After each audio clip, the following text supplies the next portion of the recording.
This is one of those stories that is hard to believe. The ups and downs of my life could be made into a movie. I have been happily married for over 30 years, or so it seemed to me. I have 3 children whom I love dearly. I owned my own business, which started out as a service station, gas station, if that makes more sense to you. Now it is also a convenience store. I'm not rich, but I make a good living. Let me start by saying that a few years ago my son was hospitalized. He was 28 years old at the time. He is married, has a wife and 2 children. He was diagnosed with some kind of kidney problem. My wife Annabelle, whom I called Annie, and I feared for our son's life. The doctors told us that if they couldn't get the kidney problem under control, he might need a kidney transplant. We didn't know what to do to help our son.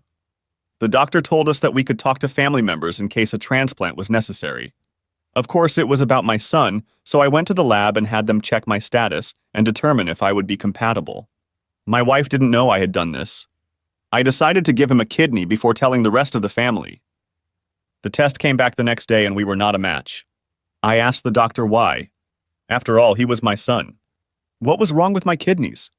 I told the doctor quite loudly that I had had a few beers, but I didn't smoke. The doctor was a little embarrassed, but I didn't care. I told him how I felt. Finally, the doctor asked me to come into the office. Mr. Weller, you and your son are not a match because according to the test, you are not his biological father. I'm sorry to have to tell you this, but you've been raising your voice too loudly. I will tell you that we've made mistakes before, so my assistants are running the test again. I was almost in shock as I walked out of the office. He's been my son for 28 years. I can't believe this is happening. I didn't want to tell Annie about it, just in case there was a mistake. I have to say that when I saw her, I looked upset. Everything you can imagine went through my head. What about Janice, my oldest daughter, or Mandy, the little love of my life? Were they my children?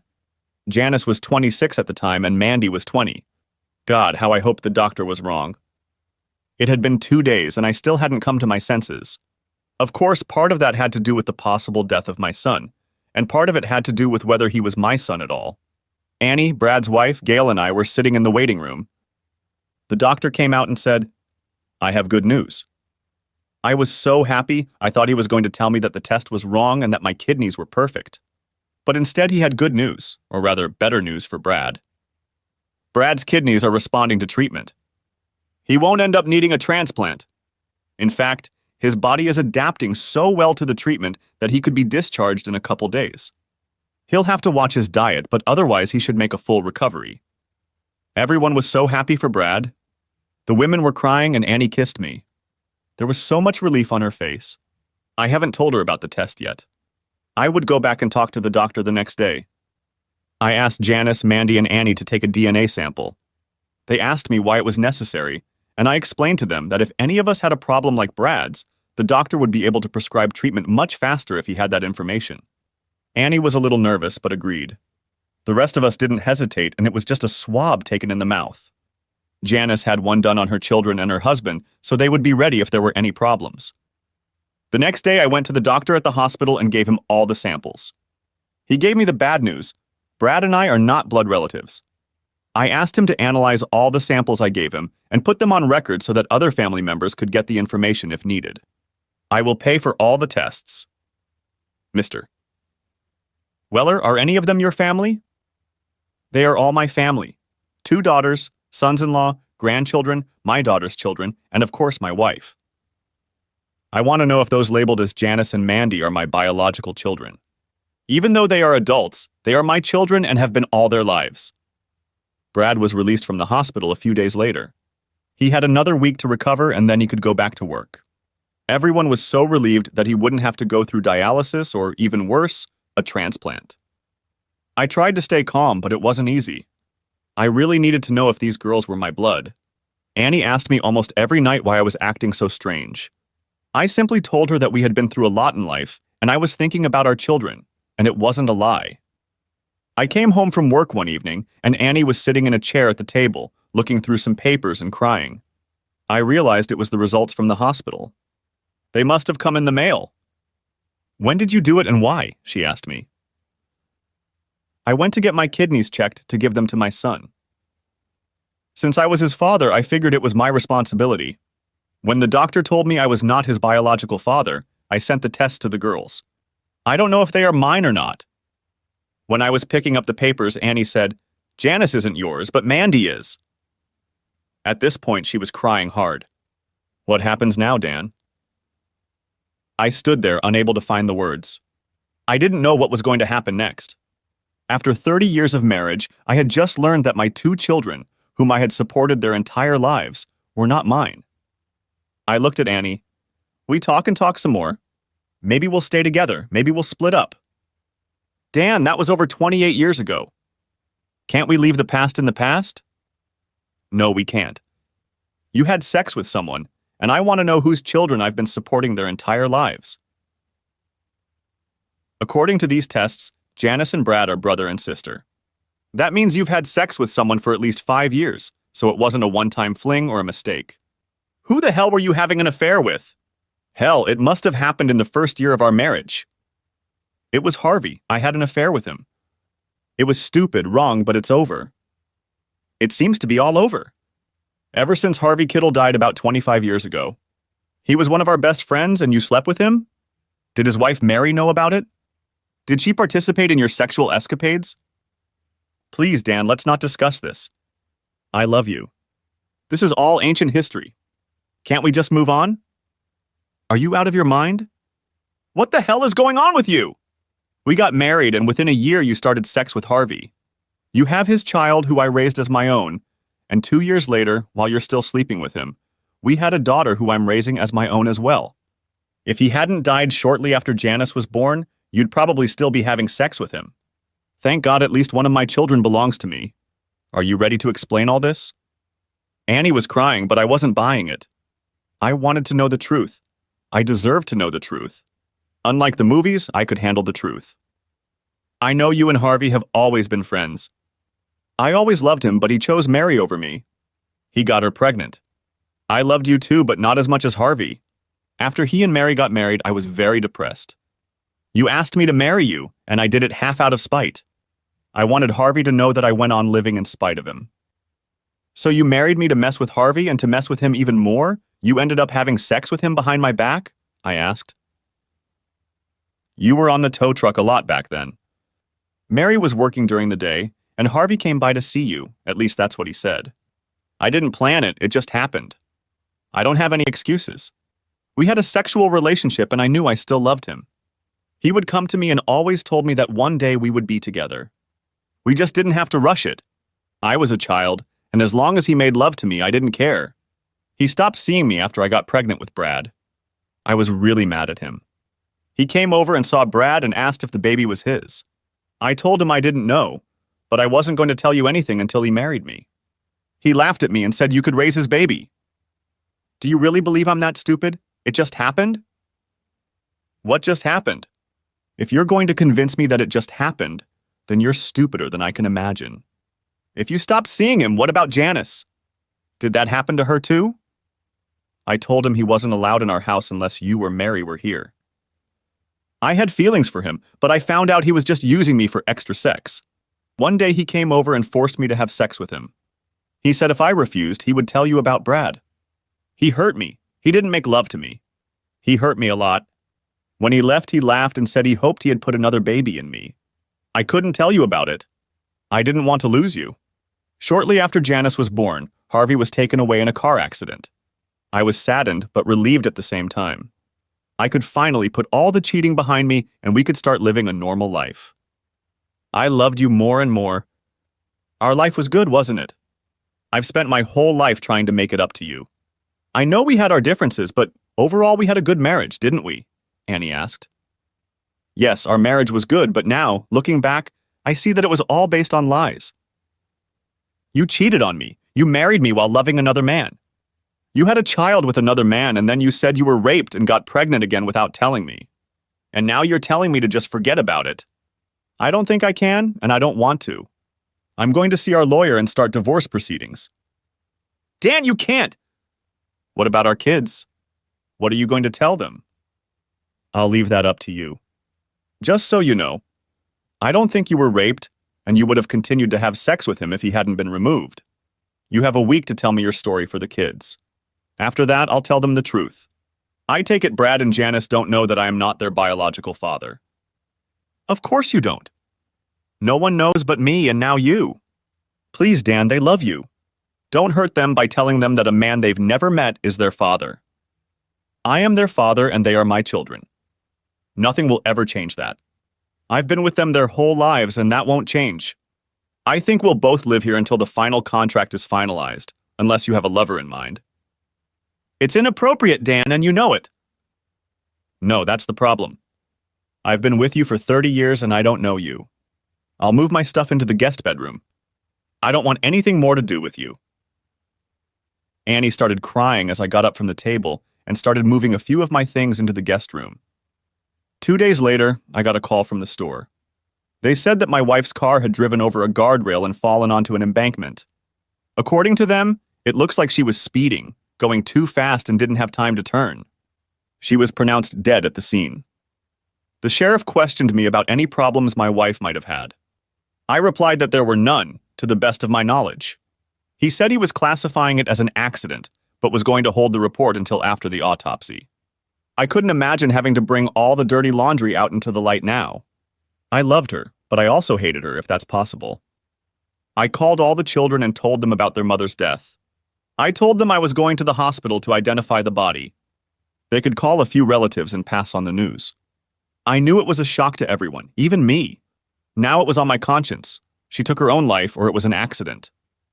A few days later, the autopsy came back clean. Other than the blood pressure medication, the coroner found nothing. Her death was ruled accidental. At the funeral, I grieved for her. Even though I was going through a divorce, I still had strong feelings for her after 30 years of living with her. I was glad I hadn't met with a lawyer yet. No one needed to know about Annie's secret affair. I would have to live with it. It wouldn't do any good if I told my kids about it. The day after the funeral, my 2 daughters and daughter-in-law came into the house. I asked them to take all of my mother's personal belongings and divide them between them. All I asked for were a few pictures of us as a family.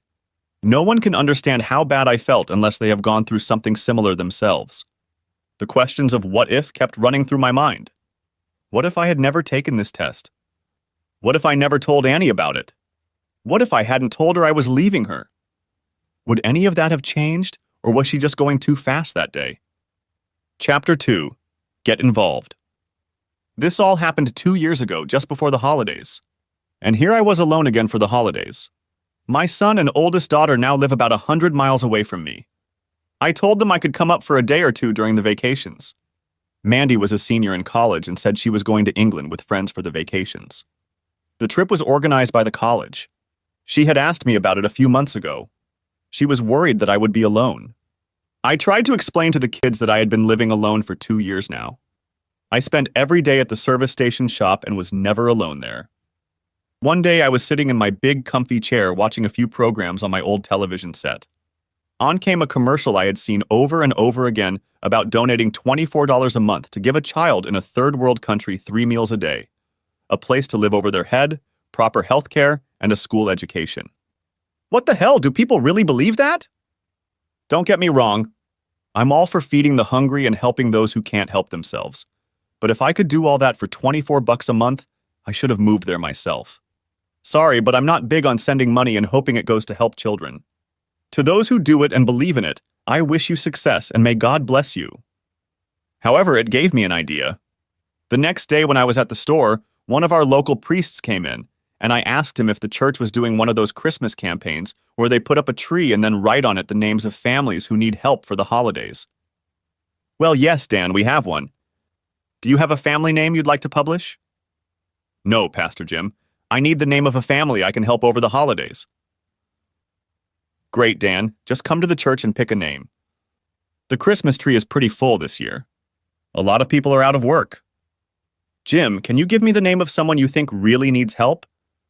I don't want it to be a family that is having a hard time with a husband who just got laid off. I want a family whose help during the holidays will really make a difference. I'm not just going to give the child a toy. I want to make sure this is a holiday they will never forget. Pastor Jim smiled at me. I think he realized that I wanted to make a difference in my family's life. Dan, I think I have the perfect family for you. We have a young widow with 3 children.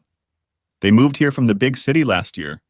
Her husband was shot during a drug deal gone bad, and she moved here to try to give the kids a fresh start in life. Okay, Jim, thank you so much.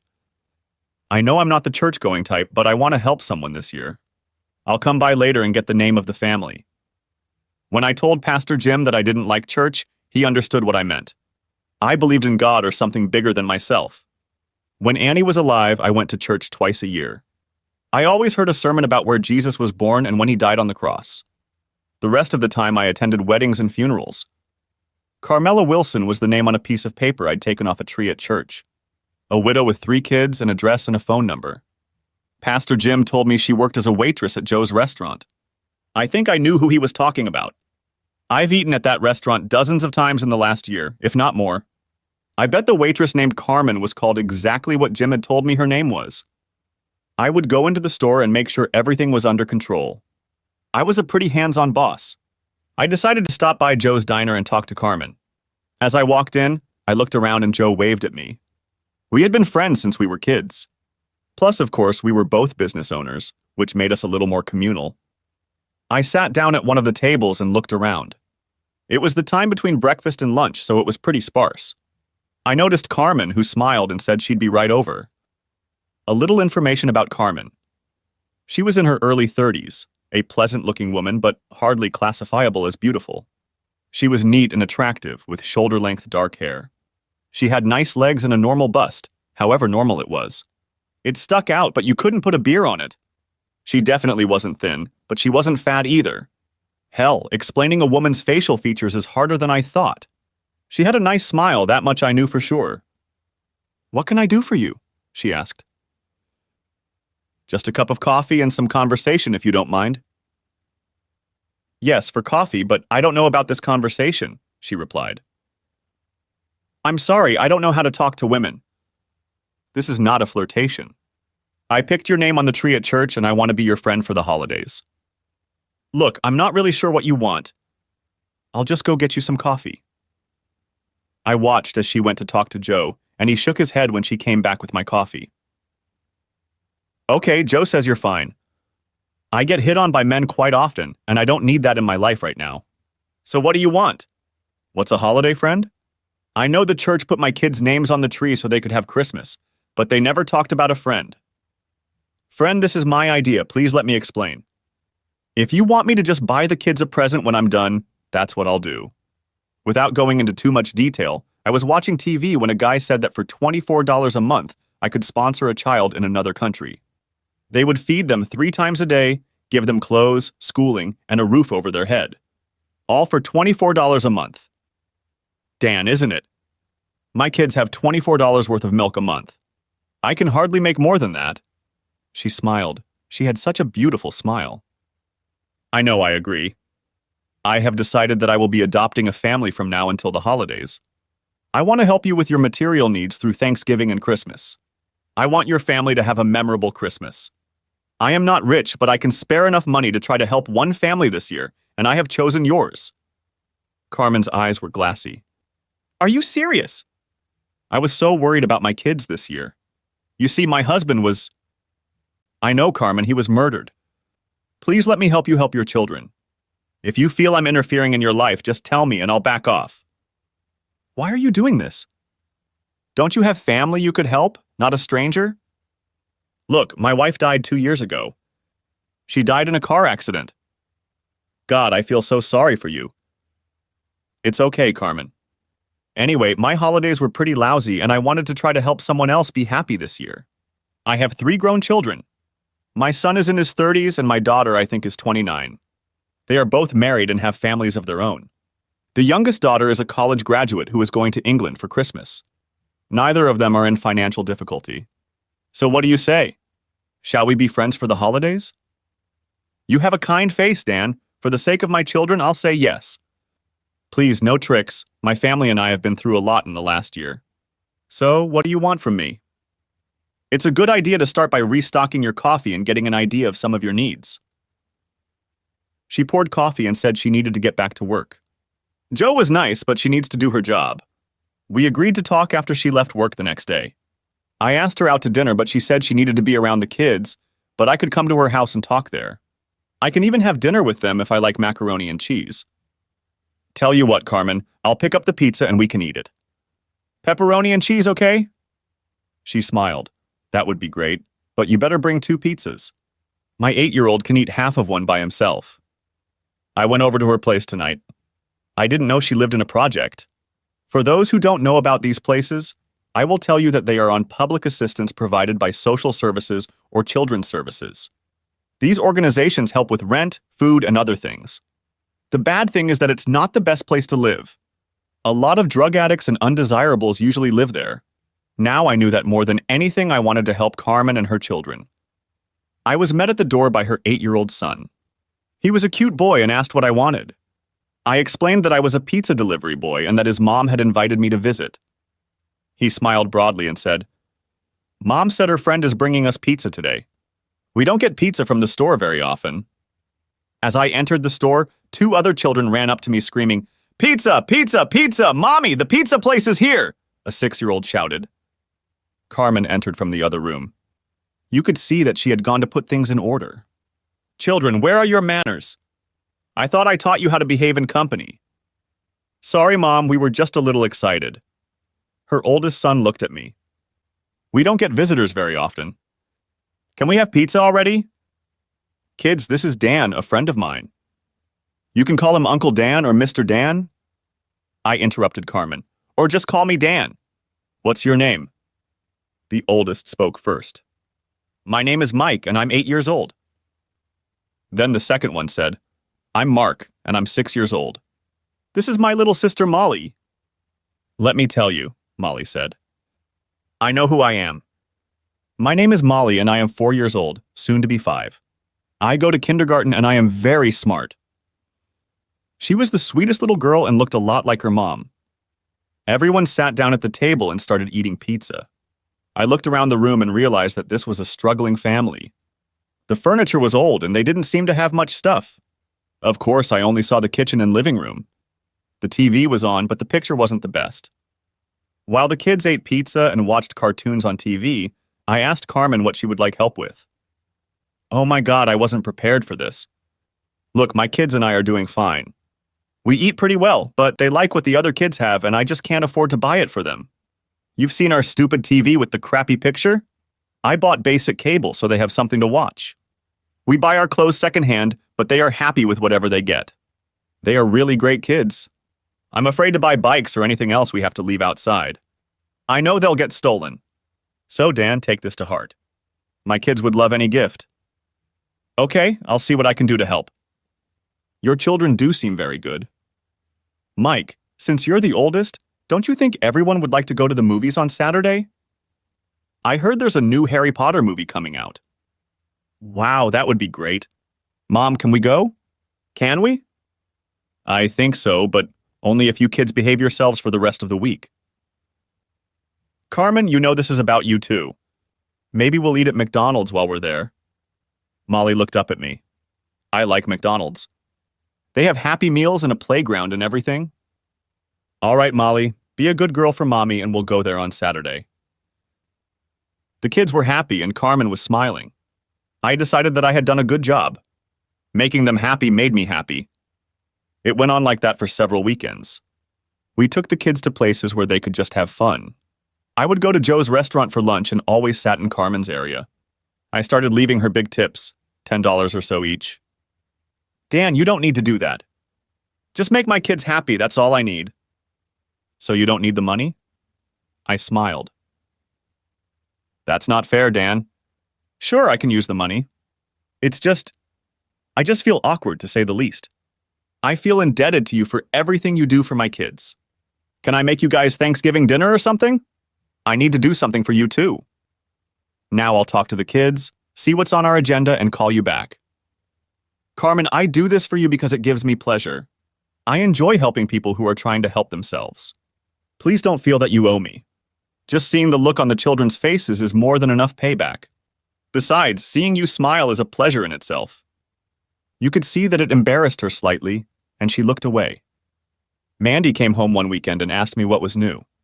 I told her about Carmen and how I had tried to help her. "Dad, do you think this is a good idea? You don't know this woman, do you?" Honey, it's a new meaning of life for me to help someone and see the faces of these little ones.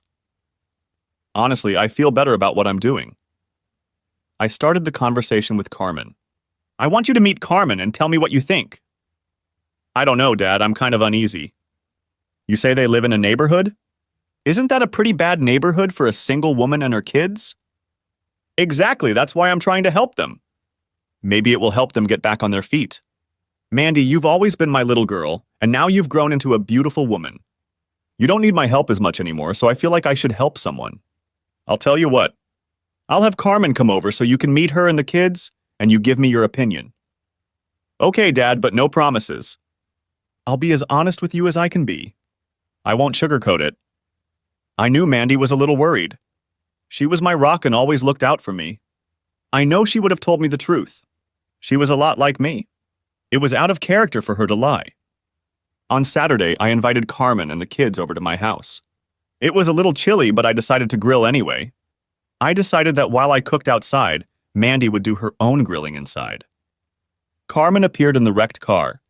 She had all the kids buckled in and was already unbuckling their seatbelts when Mandy looked at me.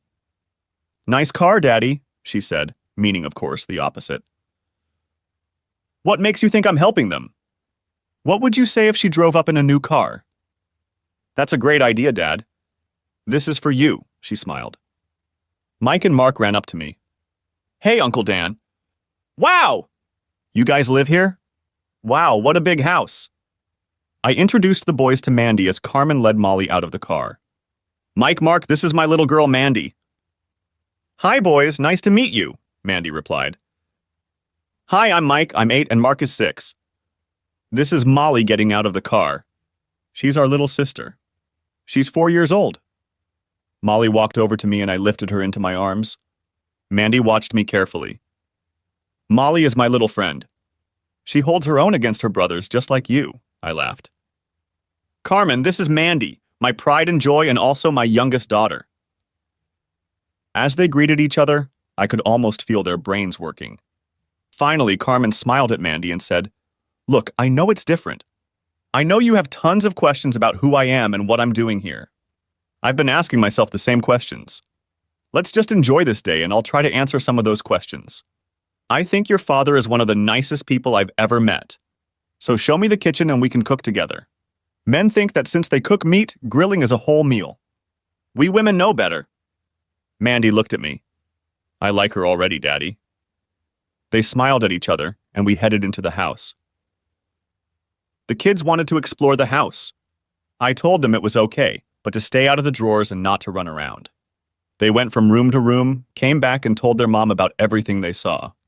They asked if they could watch my big screen TV, and I asked them if they wanted to go to the store with me and pick out a couple DVDs to watch. Of course they said yes, and Molly asked if she could go too. Carmen intervened. Molly, why don't you stay here with me and Mandy and help us cook? We girls need to be together. She must have told Molly what was needed because Molly looked at me and said, Uncle Dan, take the boys and go ahead. I have to help the girls cook. It was so funny to hear that from a 4-year-old. I told her that it was okay and that I would rent a movie just for her. I ended up renting the movie The Little Mermaid for her, and she was smiling a lot when she watched it. She asked Mandy and her mom to watch it with her. She told the boys that they could watch it too, but they had to be quiet. It was so funny to hear her trying to act like an adult. The girls decided that we would spend Thanksgiving at our house. Carmen and Mandy would cook dinner, and I would keep the kids busy, which wasn't too hard to do. I have a pool, but it is closed for the winter. However, I also have a hot tub. The kids were going to bring their bathing suits and soak in it. Afterwards, they would watch movies on the big TV. We had over a month to plan Thanksgiving dinner, so Mandy said she would contact Brad and Janice and let them know about dinner at our house. She would also tell them about Carmen and the kids. Also, that anyone who wants to use the hot tub should bring their bathing suits. I had a nice chat with Mandy after Carmen and the kids went home. Dad, Carmen is a very nice person. She is very sympathetic and is not afraid of work. She told me about her past and about her husband's murder. It was horrible, everything she had to go through. I understand why you want to help her, especially with the children. She doesn't make excuses for her life, and you can see that she is really trying to keep it together. I have to tell you, Daddy, that I think she really cares about you. Of course she will. I'm helping her and her family. I hope she'll be grateful to me, at least a little. No, Daddy, I mean care in the sense of really maybe even love. She didn't say that, did she? Dad, she didn't have to do that. We women can sense these things. I think you've fallen in love with her too, Daddy. All I ask is that you be very careful and considerate. Come on, Mandy, I'm just happy for her. This is the happiest I've seen you since Mom died over 2 years ago, Dad. I'm glad to see you happy. I just want you to be more aware of your situation. I knew Mandy was right. I had feelings, strong feelings, for Carmen and the kids. I didn't know where they would lead, but I recognized it. I just didn't know anyone else was as observant. I got a separate call from Brad and Janet. I did my best to explain that I was helping Carmen during the holidays and that I had learned the family's name from the Christmas tree at church. I think I did a pretty good job of embellishing the situation. I explained to them that Carmen wanted to say thank you by helping prepare Thanksgiving dinner. I knew they were a little wary of the situation but agreed to come to dinner. For the next couple of weeks, Carmen and Mandy helped organize all the events. They acted almost like sisters, with Carmen being the oldest and doing most of the planning. Of course, Mandy went to school most of the week and came home on Fridays. I stopped by almost every day for lunch at a restaurant and mostly to see Carmen. At least twice a week I stopped by her apartment to say hello to the kids and bring them some treats. Carmen told me that I spoiled them. I have to say it bothered me a little when I watched Carmen at her job. She was always so friendly and nice to everyone. I saw men hitting on her, but she always smiled and refused advances or dates. I guess it was natural for me. I had no right to be jealous of her even for dating, let alone being friendly with other people. Chapter 3. Change. On Thanksgiving Day, Carmen and his children arrived early. She looked very beautiful. She wasn't dressed in any special way, but even in a skirt and blouse, she was a very attractive woman. She and Mandy had already started cooking. Mandy told us that she had invited her boyfriend to dinner as well. I had met him a few times. He was a paramedic and was still taking classes at the college where he met Mandy, who was training to be a nurse. They were both part of a group going to England to help out at the hospital during the vacations. They would leave the week before Christmas and return home on January 8th the following year.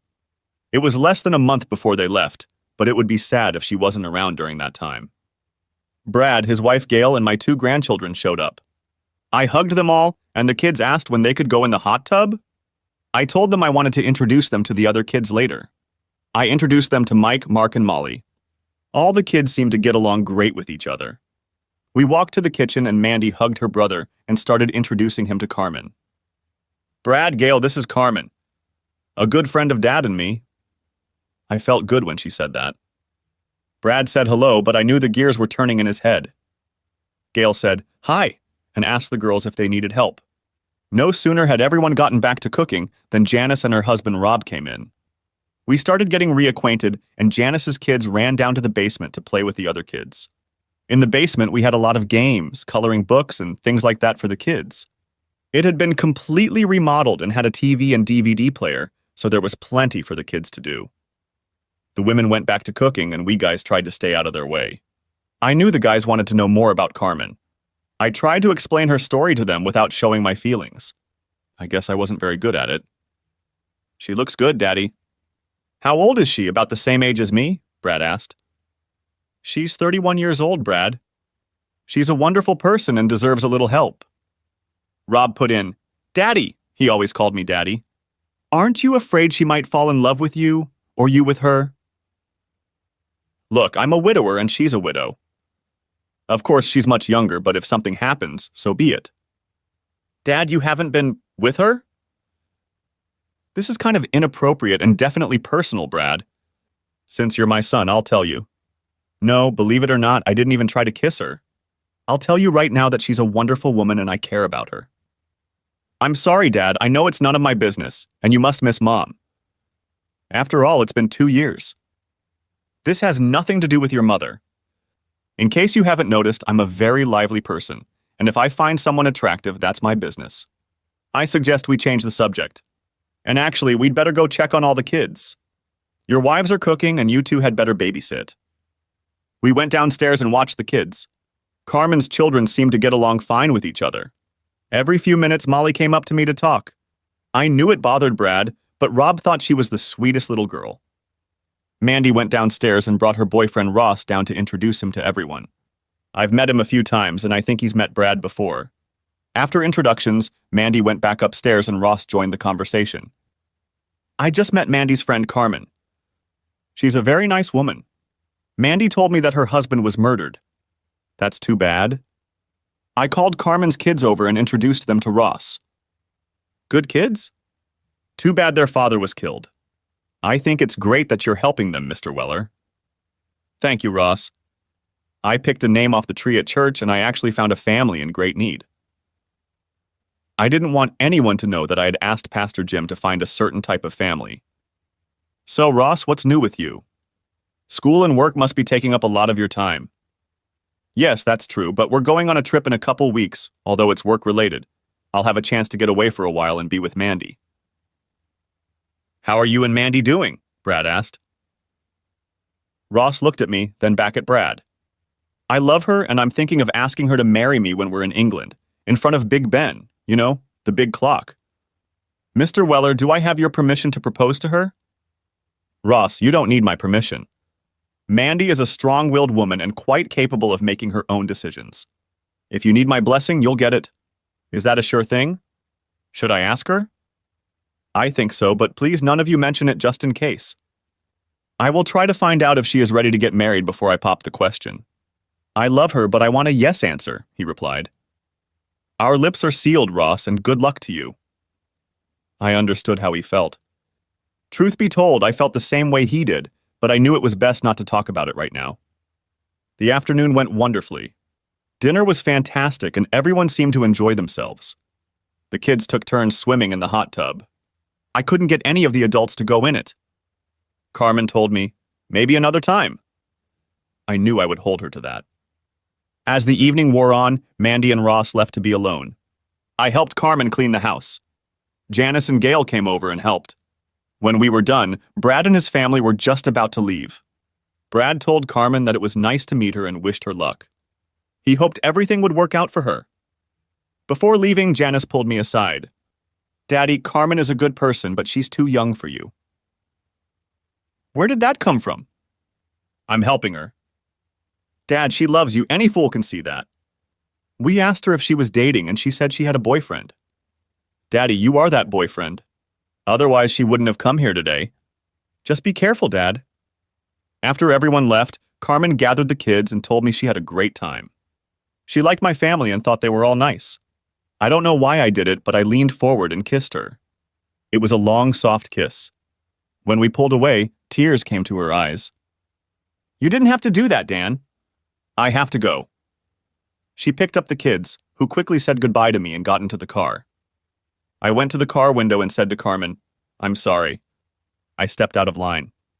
Please forgive me. The problem is, Dan, I've wanted you to do this for so long. With those words, she pulled her old car off the road and headed home. I didn't hear from her on Friday, Saturday, or even Sunday. I was worried about what I had done. On Monday, I went to the restaurant, but she wasn't there. Joe told me that she had to take Molly to daycare today and would be back in a little while. I had to stop by the store and decided to come back at lunchtime, but one of my employees was sick and I had to stay and work my shift. I tried to give Carmen some space after I crossed the line. After all, I was supposed to be a vacation buddy, not her lover. I got home and then my phone rang. I looked at the caller ID and saw that it was Carmen. Hi, Carmen, I'm so sorry. Dan, our apartment was broken into. I just got home from taking the kids and someone took our stuff. Even the old TV. All we have left are our clothes, she cried. I don't know what to do. The police are here now taking a report. They thought it was someone looking for things to pawn for drugs. We don't have anything of value, but they took what little we had. God, how awful it was to hear her cry. Carmen, get your suitcases or bags or something and put your and the kids' clothes in there. I'll be there in about 15 minutes. Everything will be fine. I promise you. Dan, I didn't know who else. It's okay, Carmen. I'm glad I was the one you called. Now go pack your things and I'll be there soon. I took the car and went to get Carmen and the kids. Molly was crying and said she was scared. I told her everything was going to be okay. I would take them all back to my house. Carmen looked up at me in surprise. I thought you were dropping us off at a motel for the night. No, you're all going home with me. Put all the stuff you packed in your car. Take my car and the kids. I'll drive yours with your stuff. She didn't ask any questions. She just did what I said. I talked to the police officer and told him they could contact her at my house. I gave him my phone number if he needed to contact us. He told me that they probably wouldn't get any of her stuff back. She didn't list anything of real value that they could trace. All they did was trash the apartment pretty badly. I thanked the officer, got into Carmen's clunker, and tried to start it. I was unable to start it. The officer helped me start it, and I headed home. When I arrived, Carmen and the children were sitting on the porch. It's open. Why didn't you come in? You weren't here, and we weren't just going to walk in, Carmen replied. Come on, boys, help me get all these bags in. Mike, you and Mark take your stuff to the bedroom with the bunk beds. If it's Molly's stuff or your mom's stuff, put it in the front bedroom. The one across from Mandy's room. You know which one? Yes, sir, the boys' stuff is upstairs, the girls' stuff is downstairs. If you're not sure, put it in the living room and your mom will decide for herself. Carmen, you need to come and talk to me. Molly, why don't you help the boys and make sure they do it right? Of course, Molly liked her job of telling the boys what to do. Dan, what are you doing? We can't live here. What will your kids think? Carmen, you need help right now, today. Let's try to do this my way for a few days. That will give us time to figure out what to do.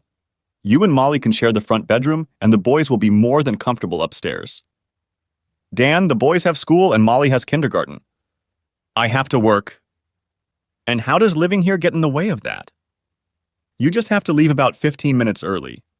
I can help too. I'll drive Molly or the boys to school. Call them tomorrow and explain that your house was broken into and that you'll be driving the boys to school. Give my name so I can drop them off and pick them up. It'll work out, Carmen, I promise. Dan, I care about you. I like you a lot. Your kids know that, and I need you to know that. Did you tell them? I asked. No, women just know it. Men, I don't know. Men think differently. I don't know about your son, Brad, but Mandy, Janice, and Gail all know. I'm sorry, it's not just something I can hide. I wear my feelings on my sleeve, I guess. I'll worry about my kids. You already have enough to worry about. Oh, and I'm sorry, but I'm not sorry I kissed you. Just thought you should know. I went upstairs where the boys slept, made sure the dresser drawers were empty, and Carmen helped the boys lay out their clothes. While they were doing that, little Molly and I went downstairs and emptied the dresser drawers in their room. I was glad I had taken my wife's things after she died. It made the task much easier. Everyone came into the room with Molly and me. Molly asked her mom if she could put her things in the drawers. I took the boys and we went to find something for dinner while Carmen put away her personal belongings. The boys and I made hot dogs and macaroni and cheese. When everything was ready, we sat and talked while we ate. Carmen asked me about the rules of behavior in the house. I told her that we would establish them as we went along. We told the kids that they needed permission to do anything they wanted to do until we set the rules. They were told they could not enter my room or office without an invitation. They were not allowed near the pool at all. It was closed, but they were still children. We made sure they understood they could drown. They could only go in the hot tub with permission from Mom or me. It wasn't supposed to be a daily event. They could only watch TV with permission from Mom or me. It was their responsibility to keep their room clean. Carmen laughed, knowing the boys weren't the neatest. At least the rules were set. I looked at the boys and Molly, who was always smiling at me. Kids, this is your home now. You can be kids and have fun. Just remember to always ask your mom for permission if you're not sure what you should do. Uncle Dan, what if we get hungry? Mike asked. Eat. That's what I do when I get hungry. Tomorrow, Mommy and I will buy you snacks. You will always have food. Just remember, when it comes to food, your mom is the boss. One more thing, and I mean this. If your mom says no, don't come and ask me. If I say no, don't put your mom on the spot. No means no. Any other questions? Molly raised her hand. It made me laugh. I guessed she'd learned it in kindergarten. What, honey? Carmen asked. Are we allowed to play with the toys in the basement because they're not ours? Honey, you can play with all the toys we have downstairs? We'll talk to Santa this year and he'll probably get you some of your own, I told Molly. Molly raised her hand again. Can I go play with them? Yes, honey, you go ahead. I'll come down and be with you in a little while, Carmen said. Molly stood up and headed downstairs. Not 10 seconds later, the boys followed her downstairs. One of the boys shouted upstairs, Uncle Dan! Can we turn on the TV? I only shouted back. Yeah, go ahead, just not too loud. Carmen came over to me and hugged me. There were tears in her eyes, and she said, I don't know what I would have done if it hadn't been for you. She pulled away and wiped the tears from her eyes. We didn't kiss or hug again. I knew I had to say something without being funny or too serious. I squeezed her hands and said, I'll always be here for you. Let's go see what the kids are doing. Together, we headed down to the basement to join the kids. It was like a family.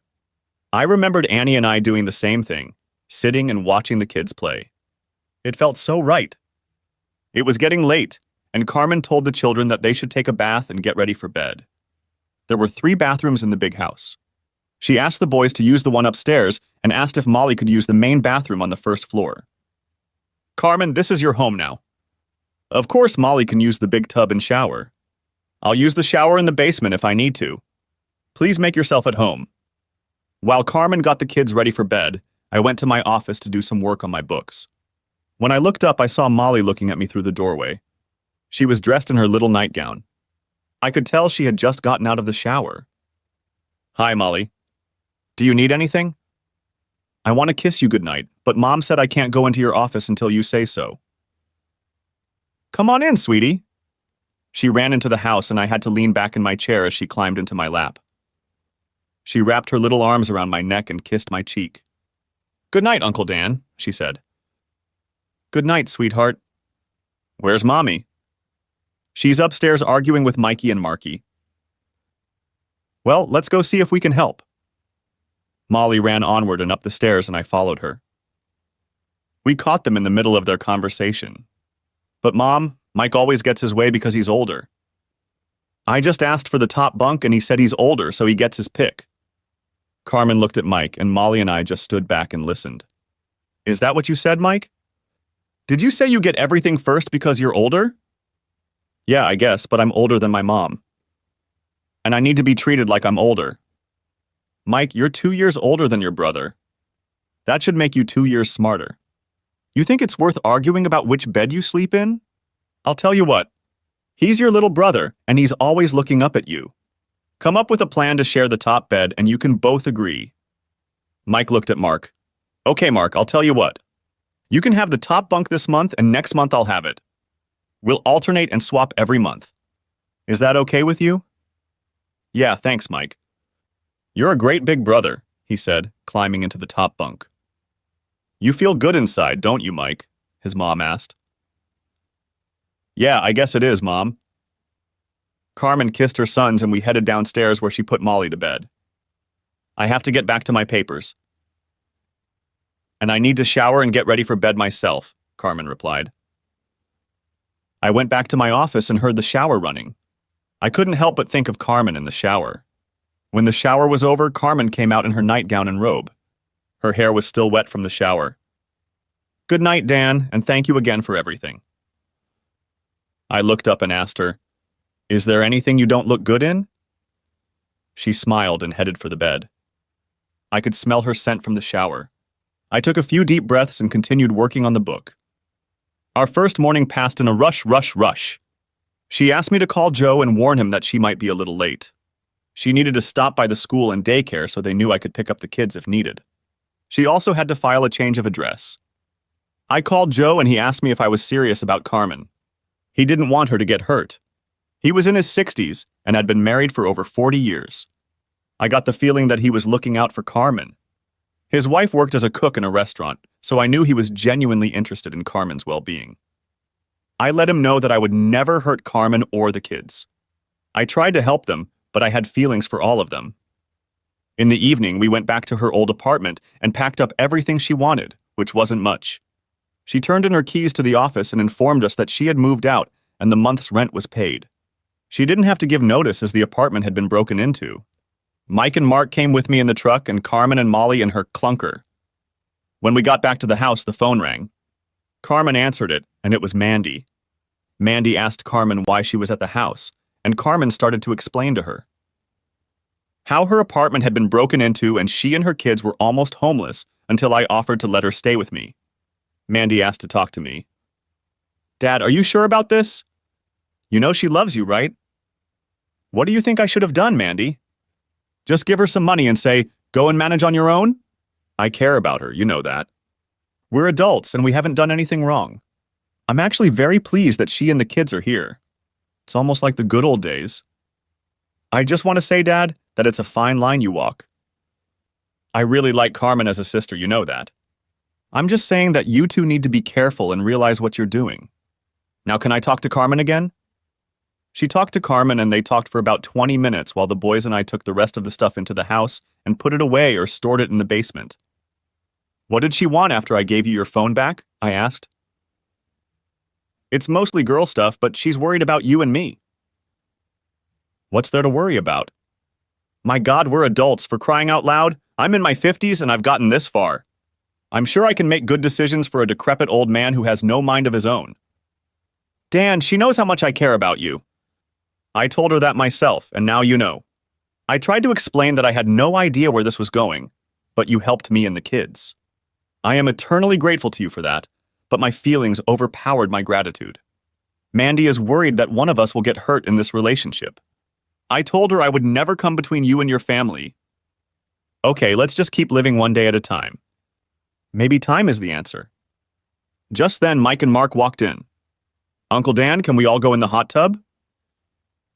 I looked at Carmen and then back at the kids. Only if your mom comes in. I don't want you kids going in there alone. Come on, Mom, please come in, please. We're begging you, Mom. You're going to love it. It's warm and nice and lots of bubbles. Please, Mommy.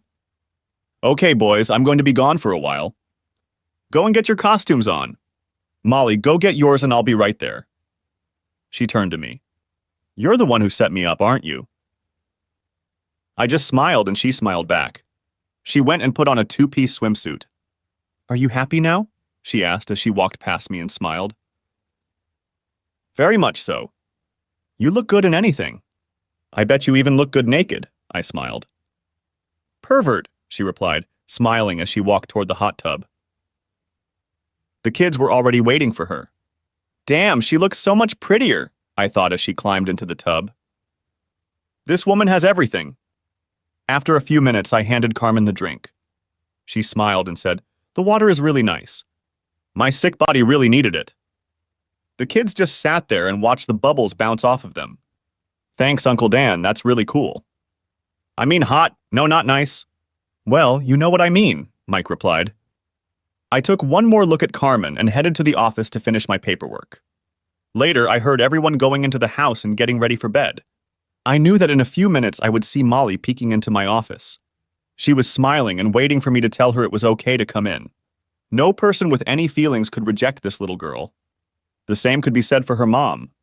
Molly came in, climbed into my lap, kissed me, and hugged me. Good night, Uncle Dan. See you in the morning. Like I said, I had a combination gas station, self-service, and a small grocery store. I no longer repaired cars, but I had a tow truck that I used from time to time. Carmen called me and told me that her car wouldn't start again. I was getting annoyed with this old car. I got a tow truck and drove to the diner to pick Carmen up. There were two guys there who said they would hook up her battery. I know they were trying to hit on her and probably wanted to jump on her bones.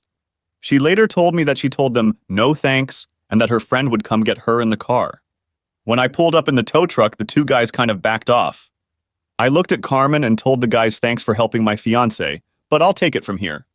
Apparently that made them nervous as they left pretty quickly. I hooked up her clunker and she climbed into the truck. Since it was mounted so high, I could see a lot of leg. Climbing into the cab, she took her time straightening her dress. Thanks for coming, Dan. I told you I'd always be there for you, and I meant it. Are you mad that someone else offered to help me? Yes and no. I want everyone to know what a wonderful person you are, but I guess it bothers me when people hit on you. I didn't do anything wrong, Dan. I know. I was just answering your question. Besides, I don't own you. You told those guys I was your fiancé? Why did you say that? I didn't bother to answer her question. I just walked down the road and pulled into the junkyard. What are we doing here, Dan? I'll give you a couple $100 for that pile of junk. You've already gotten enough in it. Get your personal belongings out and put everything in this garbage bag. We'll go through it later. Dan, what am I supposed to drive? We'll talk later. We have to hurry to get the kids in time. She stowed all of her personal belongings in the truck, along with the rest of her shoes and baby toys. We signed the title and got $300 for the clunker. We picked up Molly's car seat and headed home. I opened the garage door and told Carmen she could drive my old car. It only had 8,000 miles on it and was 4 years old. I'd bought it with the insurance money I'd gotten for Annie's car after the accident. Needless to say, her car was totaled. I usually drove the truck, so the car was rarely used. The only time I drove it was to take Carmen and the kids out. She put Molly's car seat in it and left to get the kids. When they got back, Mark told me that they had gotten a new car. It was much nicer than their mom's old car. Dan, I'll pay you for the car. How much do you want? Carmen, just drive the damn car. You need something better, and this is a damn good car. That way I'll keep it in my name and keep paying the insurance. It'll save you a few more bucks. Dan, I don't want to say this, but what if we don't stay together? You know, if I move somewhere else? Are you thinking of moving? God, no! I was just wondering what I'd do with the car if you kicked us out. God, Dan, I never meant to give the impression that I was leaving. I'm sorry. I couldn't believe this was the first time we had a fight over that stupid car. Carmen, I promise you that you will never be without a car. If you want me to put it in writing, I will. I was just worried about you in this old car. I want you to be safe and here with me. I couldn't believe it, but she came up to me and kissed me. I didn't know if it was an impulse or what, but it felt good. Molly looked at her brothers and said, Mom just kissed Uncle Dan. Kids, it was a thank you for letting us use his car. No, kids, it's your mother's car now, not mine. She kissed me because I gave her the car. Carmen turned around and kissed me again. Okay, everyone, time to get ready for dinner. Do you want me to cook for you, or do you want Mom to drive us all to McDonald's in her new car? McDonald's! Everyone shouted. Chapter 4. Shit hits the fan. I was at the store on Friday, and of course Carmen was at work. My kids, Brad, Janice, and Mandy, came into the store to see me. Daddy, we need to talk to you. Can we all go over to your house for a little while? It was more of a statement than a question. Sure, go home. I'll be there in a few minutes. Just let me in. I knew what this was about, and I was pretty much ready for it. I headed home and walked into the house. Everyone, my 3 kids, was sitting in the living room. Dad, this is about Carmen and her kids. It looked like Brad was going to be the spokesman for the group. Holy shit, Brad. It took you 2 hours to drive here for this conversation. I've already guessed why. What the hell did Carmen do that you dislike her so much? She doesn't disgust me, Dad. It's just that one day you're helping her, and the next day she's living here with her kids. I noticed your car is gone too. I take it you gave it to Carmen to drive. Since you are my children, I will take the time to try to explain this to you. But before I begin, I want to tell you that I'm rather disappointed in all of you. Dad, I think this woman is using you. I think you're lonely mom, and then this woman comes along, and you fall in love with her and she feels it. She knows you have needs, and she meets them. You fell in love with her, and now she knows she's got it all worked out, and her kids are well taken care of. Mandy jumped up. Bullshit, Brad. You may think that, but I know Carmen a lot better than you do. She would never do that to Daddy. I feel like she just loves him, and to be honest, I think Daddy loves her too. I'm here more to support Daddy and Carmen than you, Brad. Brad, if you weren't my son, I'd probably knock you off your chair. Let's start with Carmen breaking into the house. What do you think I should have done, Brad? Give her money? Maybe avoid her and tell her it's her problem. Brad, I did what my heart thought was right, not my groin. Janice spoke up. Daddy, are you telling me that you never had sex, Janice? No, Carmen and I have never been intimate. Yet. Not that it's any of you guys' business what we do. Now, for the big surprise, I'm thinking of asking Carmen to marry me. What? Brad said. Dad, you hardly know this woman. She's got a lot of baggage, not to mention 3 kids. Dad, I have to agree with Brad. Carmen is closer to my age. Isn't she awfully young for you? Janice asked. Look, guys, I'm on my own. All 3 of you are on your own, or almost on your own as far as Mandy is concerned. I found a woman I care about, and according to Mandy and of course Carmen, she cares about me. I have a large house that I am willing to share with a beautiful woman and her 3 children. Why are you so against it? Brad spoke up. Okay, Dad, let's say you 2 love each other and want to be together. She has 3 young children. Do you really want to start over and raise 3 more kids? I'm crazy about 3 kids. Playing with the boys like you and I did with Brad. Molly hugs me and sits on my lap like my 2 girls did when they were little. They are good kids, and I think I can make a big difference in their lives. Dad, you're looking through rose-colored glasses. These are not your children. They're not your flesh and blood like we are. Do you really think you can take care of and raise these kids for the next, say, 20 years, and they're not even your own flesh and blood? I'm sorry, Dad, but I don't think you want to spend that many years raising children who aren't even yours. What do you think, Janice? Do you think they should be my flesh and blood too? Daddy, I don't know. I love you, Daddy, and you will always be my father. Will you be able to raise someone else's child? I really don't know. Janice, let me phrase it differently. You would have loved me all your life if I hadn't been your father. Of course, you've known that since you could think for yourself. Would you consider me your father, or would you consider someone else your father? You're my father, and it's too hypothetical. I don't know what I would think. I guess since you've been paying my bills all my life and raising me as your own, I'd consider you my real father.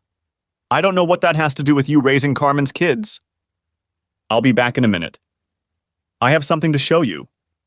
I went back and got all the DNA tests that had been done for us. When I came back, I tried to explain some of it to the children. Mom and I have been keeping some secrets from you. We were never going to tell you about what I'm about to show you. It might even be a mistake to show you now, but this thing with Carmen's kids has gotten out of hand. I love those babies, and I know I could be a good father to them. I'm going to show you my reason right now. I handed each of them copies of their and my DNA. What is it, Daddy? Janice asked. These are the results of Brad and your DNA test. See, it says here that you are brother and sister. That means you have the same biological parents. And here are Mandy's results, and as you can see, not all of the same blocks are marked here. That means it's likely that only one of her parents is likely to be yours and Brad's. Mandy began to cry. Are you telling me you're not my biological father? No, Mandy, here's my DNA. I'm not Brad's or Janice's biological father. Everyone was completely shocked. There was complete silence while their brains digested the information they had received. What? Brad shrieked. Bullshit, you've always been my father. Janice cried. Is that why you asked me about my father, Daddy? Now I can answer honestly. You are my father. I don't care what some stupid test said, you are my father and always will be. I love you so much, Dad. I just came here today to tell you that I hope you didn't make a mistake with Carmen. I'm so confused, Dad. I just want you to be happy. I thought I was taking care of you. She was still crying and I hugged her. Mandy walked over and cried with her, for it was her sister. Brad asked, Are you going to tell us the story about our sperm donor father and how long you've known about it? First, Brad, I want you and Janice to know that I have always considered the 2 of you my children. From the moment I found out until now, nothing has changed except what you both know. You were and always will be my son, and Janice will always be my daughter. I tell you this because you should know that it's not just blood that holds a family together. It's also love and compassion. I was going to tell them the story about their sperm donor father. The only thing I was going to change was telling them when I found out. I loved them like my own family, and I wanted them to believe that I always knew about it. The routine with their mother was dead and gone, and I didn't want them to know we were going to divorce. Your mother and I were married very early on. Me and a guy named Harvey Kittle both loved your mother. Harvey also loved a woman named Mary, got her pregnant, and they got married. Of course, I was happy to have your mother to myself and asked her to marry me. We got married and I was very happy. A few years later, your mom told me that she had married the evil Harvey. The four of us stayed friends and your mom got pregnant. That was with you, Brad. 2 years later, she got pregnant again with Janice. Shortly after Janice was born, Harvey died and your mom became depressed. One day, she broke down and told me about you two being Harvey's kids. I was shocked and didn't know what to do. We broke up for about a month to give ourselves time to process things. I missed my two young children. Annie and I talked and decided to give it a try. After that, your mom became the best wife a man could ever dream of. She fell in love with me, and I always loved you as if you were my own children. Then Mandy came along, and Annie said she was definitely mine. And that was it. You all know how we lived after that. We had a wonderful family until your mom had her accident. Daddy, why did you take the test to give me a kidney if you weren't my birth father? Hope, Brad. I hoped and prayed to God that I was a match for you. You were my son, and I would give you my kidney in a second if we were a match. Janet asks, Dad, did you ever take a match test before Brad went into the hospital? No, it was very expensive at the time, and I had no reason to do it. Since your mom had already told me the truth, there were no surprises. Of course, when I took the test, there was no doubt, but I wasn't surprised. By the way, I have the test results of all your families. Brad, you and Gail are the biological parents of your children. Janice, you and Rob are also the parents of your children. Just in case you wanted to know, now that we've talked about it. You don't need to tell anyone about this conversation. Your mother was a good mother and wife. Let's just leave it at that. I'm sorry, Dad, I made such a fool of myself. I guess I was thinking more about how it would affect us than how it would affect you and Carmen. At those words, my son began to cry. I hadn't seen him this emotional since his mother's funeral. Brad, I know that in situations like this, people are always worried about their inheritance. It's not a good thing, but that's how real life is. I think you guys are more worried about your inheritance than Carmen and my well-being. I think reality set in when I saw Brad and Janice looking at the floor. Look, you three will always be in my will. My estate is arranged so that each of you will get a fair share. I just want you to know that I am disappointed that you have not shown compassion for Carmen and her children. Janice was still crying. I think the thought of her not being my daughter overpowered even the thought of inheritance.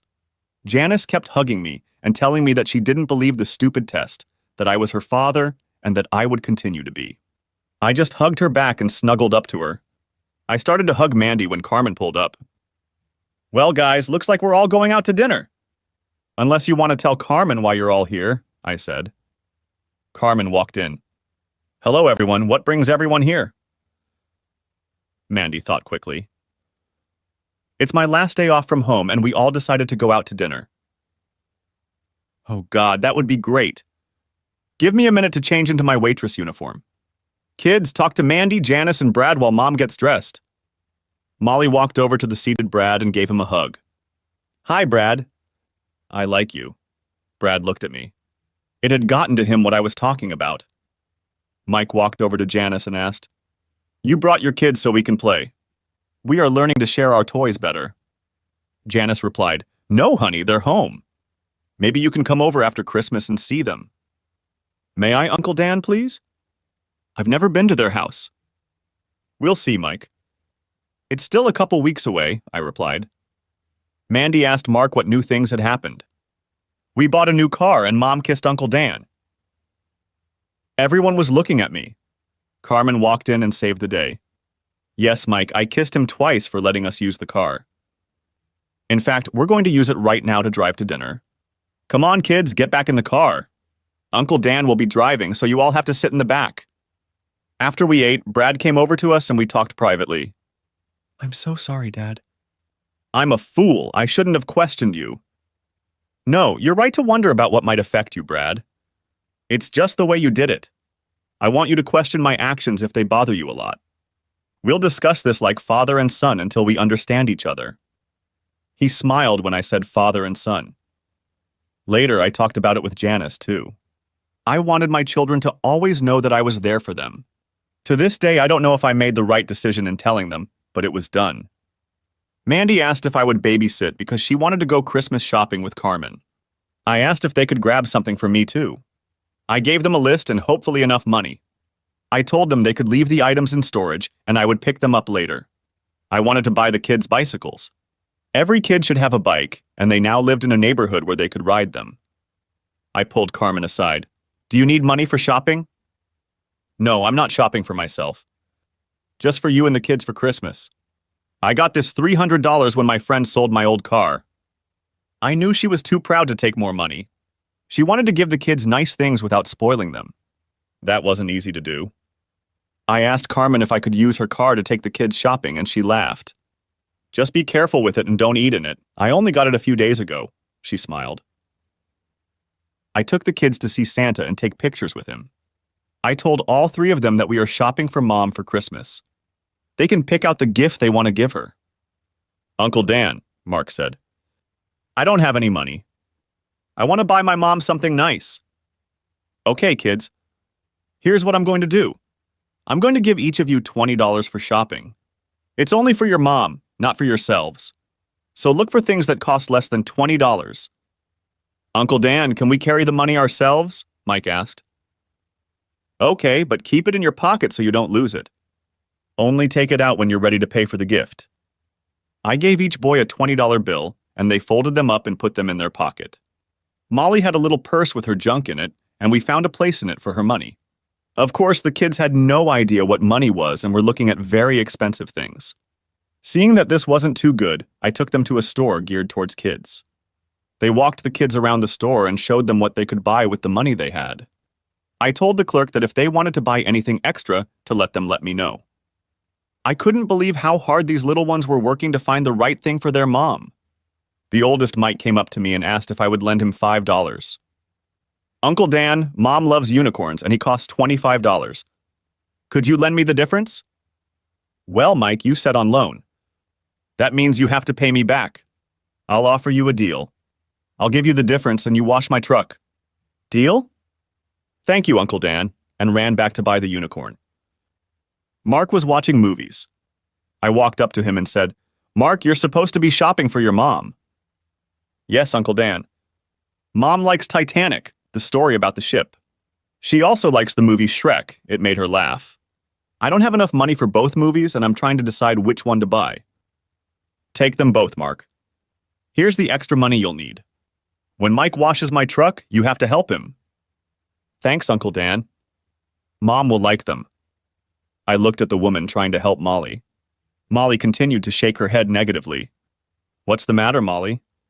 Can't you find what you need? None of them smell like Mom. I want one that smells like her. I looked at the saleswoman and whispered, White diamonds. She whispered back to me, Sir, the little girl has only $20, and the white diamonds are worth $50. Tell her you have a special offer on this bottle, and she can have it for $20, and I'll give you the difference. Molly, said the saleswoman, I have a bottle of perfume. Does it smell like your mother? That's it! This smells like Mom. Do I have enough money? Molly asked. You're a lucky girl. This is our last bottle, and it's worth exactly $20. Molly smiled broadly, opened her small purse, and pulled out the money. We picked up our purchases and headed over to see Santa. I held all the presents while the kids talked and took pictures with the big guy in red. Afterward, I asked the kids if they wanted to help me find a present for Mandy. She is going to England, and I wanted to buy her some new luggage. I had already paid for her trip as a Christmas present. The children were happy to help me. Of course, I acted as if I really needed their help. I walked over to where the luggage was lying and waited for one of the boys to notice it. This way, Uncle Dan. The suitcases are here. Thank you, boys. Now I need a set with 5 items in it. Of course, the boys knew their numbers and looked around until they saw a set with 5 pieces of luggage. I want to help, Uncle Dan. What can I do? Molly exclaimed. Honey, you can pick a color for Mandy. Pick a color that you think she will like. Molly walked over to the set, which was bright pink. The boys told her that it should have 5 pieces, but the pink one only had 3. Molly kept looking and found one that was a dark shade of blue. The boys said it had 5 parts, so that's what we bought. Thank goodness there were only 3 pieces in the pink set. We stopped at a burger place, had lunch, and headed home. We took our packages into the house and the kids asked where they could hide Mom's gifts. They gave them to me to put them in the office. I told them to put Mandy's luggage on her bed so she could see it when she got home. We picked out a Christmas card for Mandy, and all three kids signed it themselves, including Molly. I told the kids that the gift would be from them. After the girls came back, the boys had to tell Mandy to go to her room. Sure enough, she saw the luggage and a card from the kids. They were all grinning like Cheshire cats looking at Mandy. She hugged and kissed each of them, thanking them for the wonderful gift. The next few weeks flew by. Between work and the children's school visits, we kept busy all the time. We bought a tree and put up Christmas decorations. It was the first time in 3 years that I had a Christmas tree. The presence of the kids made the whole holiday season beautiful. Mandy went to England, and we told Janice and Brad that we would visit them on the 26th, the day after Christmas. The preparations for Christmas were very hectic, but the evenings were wonderful. Every night the 5 of us would sit in the living room and watch all the Christmas programs. I knew that's what I wanted to do. I went shopping and bought Carmen a few things and just gave her a gift certificate to a women's store. I figured she could buy what she wanted. I went to a jewelry store and bought her an engagement ring. Then I bought her a very sexy red satin and lace nightgown. These 2 things were my special gift to her. Christmas morning came and the children were excited. The boys came downstairs and said Santa had come, and there were all kinds of presents under the tree. I told them to look in their stockings and I made coffee myself. It was such a beautiful sight to watch the 3 kids that morning. Even more beautiful was the happiness and joy that appeared on Carmen's face every time one of the children opened a present. Carmen opened presents from his children. She was so excited. From Mark, she got her favorite movies, from Mike, she got a unicorn, and from Molly, she got perfume. Molly said, "Mommy, that was the last bottle and I just had enough money." Carmen looked at the bottom, saw the $50 price tag, looked at me and smiled. I got some nice gifts from Carmen. I didn't expect her to buy me anything, but it was all so nice. She said Mandy told her what I liked, and she did her best to buy me what she could. I had 3 cards on the Christmas tree. I addressed one to each of the children.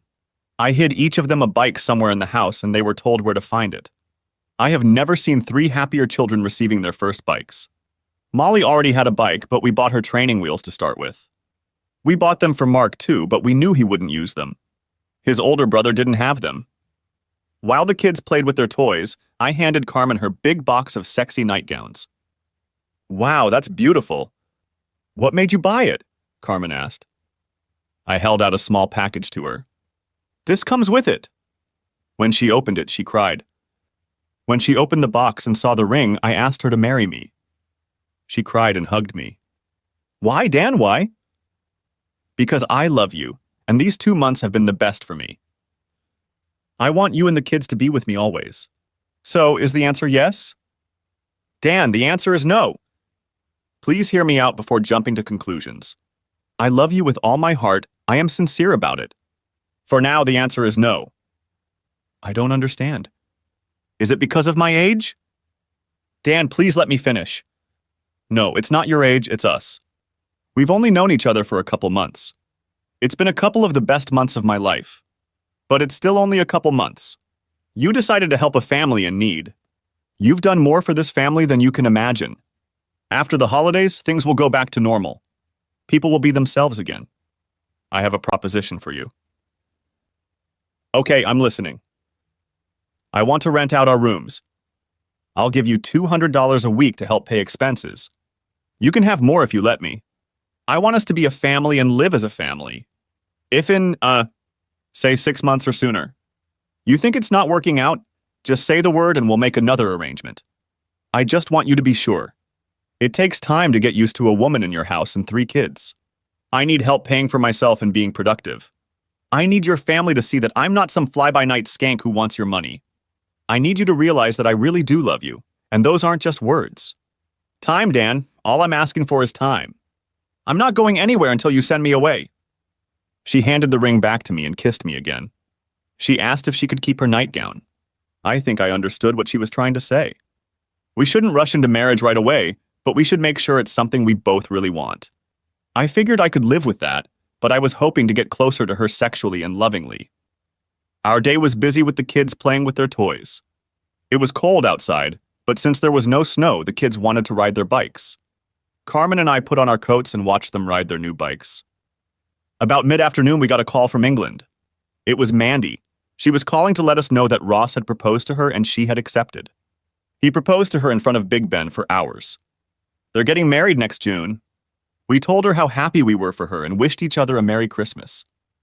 In the evening, we watched the movie A Christmas Story together, and then the kids went to bed. They all came in and thanked me for the best Christmas ever. I sat on the bed and listened to Carmen take a shower. I knew that when she was done, the wonderful smell would spread throughout the hallway. A few minutes later, the lights came on in the bathroom and then in the hallway. Carmen stood at my door in her sexy new nightgown. "Can I come in?" I didn't even answer as she walked in and closed the door. "Dan, like I told you before, I love you, but we need to postpone the wedding until you get to know me better. I want it to start tonight. Will you make love to me?" I was stunned, but she saw the smile on my face. She walked over to the bed, I pulled back the covers, and she slipped inside and lay down next to me. The only source of light in the room was the reading lamp I was using. I left it on so I could see the woman I'd been thinking about for the past 2 months. It was an unforgettable night. But when I woke up in the morning, she wasn't in my bed. I got up and looked into her room. She and Molly were sound asleep. I went into the kitchen and put the coffee on to boil. After everyone woke up, we had breakfast, and then we had to get dressed because we were going to Janice and her family. We would be having a big Christmas dinner in a day. Brad and his family were there too. We exchanged gifts, and I was surprised that they bought something for Carmen and the kids. Carmen bought something for both Brad and Janice's kids. Mandy told Carmen that we always buy gifts for the kids, but we don't usually buy for the adults. Brad just told her that Gail saw the sweater and thought it would look good on Carmen. Everyone talked about Christmas and the presents they would receive. Mandy called them to tell them about the upcoming wedding. Brad looked at me. I knew he was wondering if I had proposed to Carmen. Later, he came up to me and apologized again for his act from a couple of weeks ago. "Dad, did you propose to Carmen?" As a matter of fact, I did. She turned me down. What? I can't believe it. I really believe she loves you, Daddy. What happened? Time, Brad. She said it's too soon for me to just pick up and marry a woman with 3 kids. She wants to make sure I know I'm doing the right thing. What's more, she wants to contribute money to the household. She doesn't want handouts. She wants a loving relationship. So that's what we're going to do. Give ourselves time. Wow, Daddy, I've never met a woman like that. Dad, I know it sounds silly after all I've said, but don't lose her. She's a special woman. Time, Brad. We'll just give it time. Chapter 5. Someday later? Life went on and we became a family. Carmen and I took turns cooking. We had a joint checking account where I put $400 a week and Carmen put in her $200. From this account, we paid utilities and bought groceries. We decided that any large purchases we would discuss first. So far, we didn't need anything. I usually stopped by Joe's for lunch, but left when Carmen could sit with me for a few minutes. We really were like a married couple, except we didn't fight and made love every chance we got. I remember our first time in the hot tub. Good thing we had a good filter. When it came to making love, Carmen was the best. Maybe it was the fact that I loved her so much, and that definitely makes the sex that much better. The only time we had to watch her was when Mandy was home on weekends. We would ask Mandy to watch the kids while we went somewhere. We're sure Mandy noticed this, but never said anything. Time flew by, and it was almost time for Mandy's wedding. She asked Carmen to be her maid of honor. This made Carmen cry. She said she had never had such close friends and family. Mandy would have liked Molly to be her flower girl, but decided to ask one of her nieces, which she did. It was a very hectic time leading up to the wedding. Mandy had graduated from college and we were planning this wedding, and my girlfriend was a bridesmaid. At least the weather warmed up and I was able to open the pool. When Mandy and Carmen were running around doing wedding stuff, the kids and I just got in the pool. The pool was a great babysitter, and all I had to do was stay close by. The closer we got to the wedding, the more I thought about Carmen and myself. I loved those kids and I knew they loved me. I was going to surprise Carmen at the wedding. I had to ask a few favors, but I hoped it would work out. Carmen and I hadn't talked about the wedding since Christmas. The day of Mandy's wedding, I put on my tuxedo. Brad and Rob were in the wedding party. Janice and Gail were too. Everyone was dressed up and the wedding was to start in a few minutes. Carmen was supposed to be running around as a bridesmaid. I had nothing to do, but I talked to Carmen's kids. I told them they could go ahead and sit with me. Mike, Mark, and Molly sat in the front row. Of course, Molly sat next to where I was sitting. I told them that they should be quiet and just watch the wedding. I told them I had to leave and come back and then walk Mandy down the aisle. I hoped they would listen to me. All the family members were at the wedding. The music started up and Ross, Brad, and Rob stood in front with the minister. Janice was the first to walk down the aisle. As she stepped forward, the children waved to her and said, "Hi, Aunt Janice." At least they said it softly. Gail came next with the same result. "Hi, Aunt Gail," she said a soft hello to the children. The kids were excited because their mom was walking down the aisle. "Hi, Mommy, you look very pretty." They said it a little louder. Carmen smiled, but held her finger to her mouth to calm them down a little. The flower girl and the ring bearer came next. They were Janice and Rob's children, so the kids kept waving at them. All the kids from both families were smiling. The music changed and Mandy walked down the aisle with me. We both had tears of joy running down our cheeks. As Mandy and I reached the front of the church, I heard Molly say rather loudly, "Wow, Aunt Mandy looks like a princess." There were a few chuckles from the crowd, and I saw the smile on Mandy's face. I couldn't think of a better compliment. I stepped back and sat down. I looked up and saw my family. My daughter Janice, my daughter-in-law Gail, who I treated like a daughter, and my beautiful girlfriend who I truly loved. There was also my baby girl getting married and my future son-in-law standing there, and to his right was my son Brad and my son-in-law Rob. Rounding out the ceremony were my 2 grandchildren, the ring bearer and the flower girl. My other 2 grandchildren were seated with their grandparents. I was thinking about what a blessed person I am. I have such a wonderful family. I loved each and every one of them. At the reception, all the kids were pretty much together. Everyone was kind of looking out for them. We ate and then the dancing started. I looked up and on the first number my Carmen came out to dance with me. "I love you, Carmen." "I love you too, Dan." "Are you serious, Carmen? Do you really want this?" "Dan, I really mean it deep down," and she kissed me in front of everyone. She didn't usually do that. Our kisses usually happened in private. As the evening went on, it was time to toss the bouquet. All the single girls came out and Brad told Carmen to come out since she was single. She felt awkward, so she walked out onto the parquet. On the count of 3, Mandy threw the bouquet right at Carmen. Some of the girls shouted jokingly. Mandy then sat down and Ross took off her garter. All the guys applauded when they saw part of Mandy's thigh.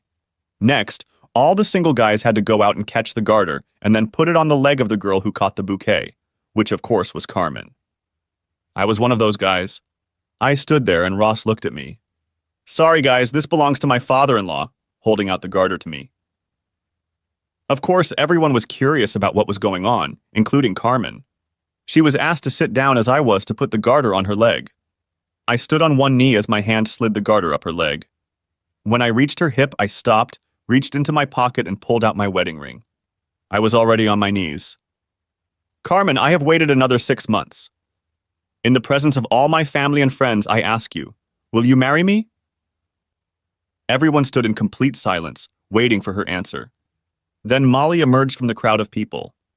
She looked at her mother, who had tears in her eyes, and said, "Say yes, Mommy." "Dan, I love you with all my heart. I will do anything to make you happy. Yes, I will marry you." Everyone started screaming. Mandy walked over to Carmen and they both cried. I doubt there was a single dry eye in the place, but I knew my eyes weren't dry when I walked over and kissed my bride-to-be. Epilogue. We are now happily married. Carmen quit her job at Joe's Diner and now helps run the gas station and convenience store. Everyone likes her and says it's nice to work at such a family-oriented place. We are deciding if I should adopt children. I told Carmen I wanted to, and she said it would have to wait a little while. Molly already calls me Daddy, and the boys sometimes call me Daddy, and sometimes Uncle Dan. I think they do it to confuse some of their new friends.